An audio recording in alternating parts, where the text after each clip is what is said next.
my great honor and distinct pleasure to welcome you all in this very important Youth Constitution Forum for Constitutional Dialogues convenes under the theme Youth Rights and Freedoms in the Hopeful Permanent Constitution.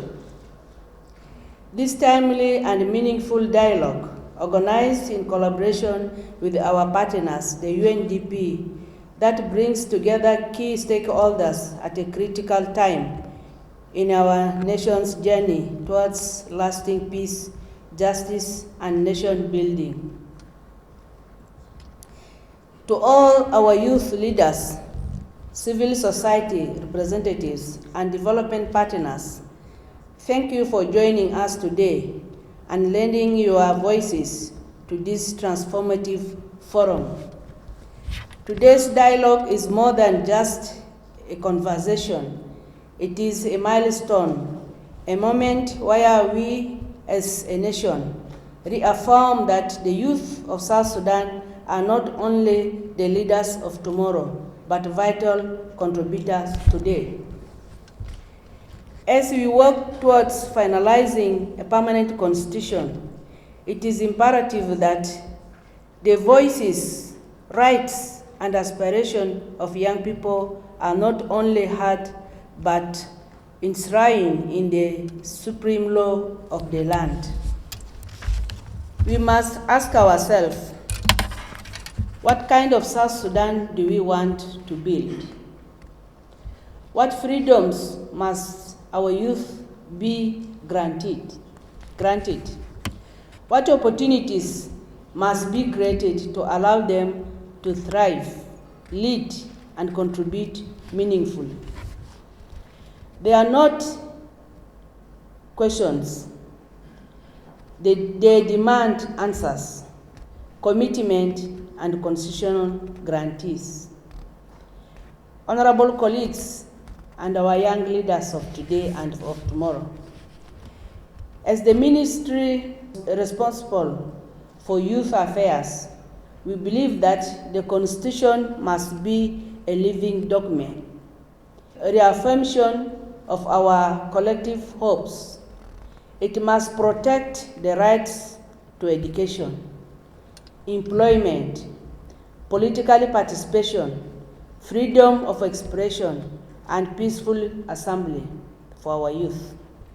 It must provide the legal foundation to fight inequality, tribalism, gender discrimination, and marginalization. And most importantly, it must equip our youth with the legal tools to hold us accountable as leaders and institutions of this country. Let me be very clear. The youth must not be passive observers in the constitutional process. They must be active participants, co-creators of the very future they will inherit. Ladies and gentlemen, we are grateful to our partners for creating such space for dialogue and for their continued support in strengthening democratic governance in our country. This forum is a testimony to the power of partnership, and I encourage us all to seize this opportunity to listen, learn, and contribute in favor of our youth. Let this be the beginning of deeper engagement, not the end. Let this forum produce not just recommendations, but clear pathways to inclusion, constitutional guarantees, and most importantly, hope.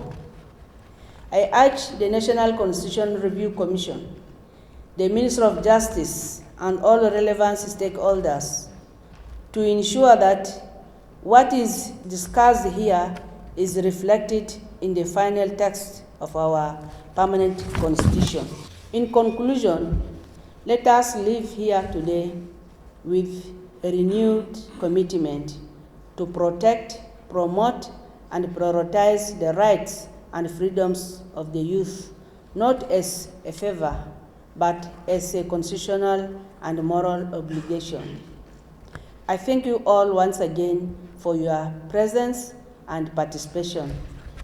Thank you, our present leaders and our future leaders.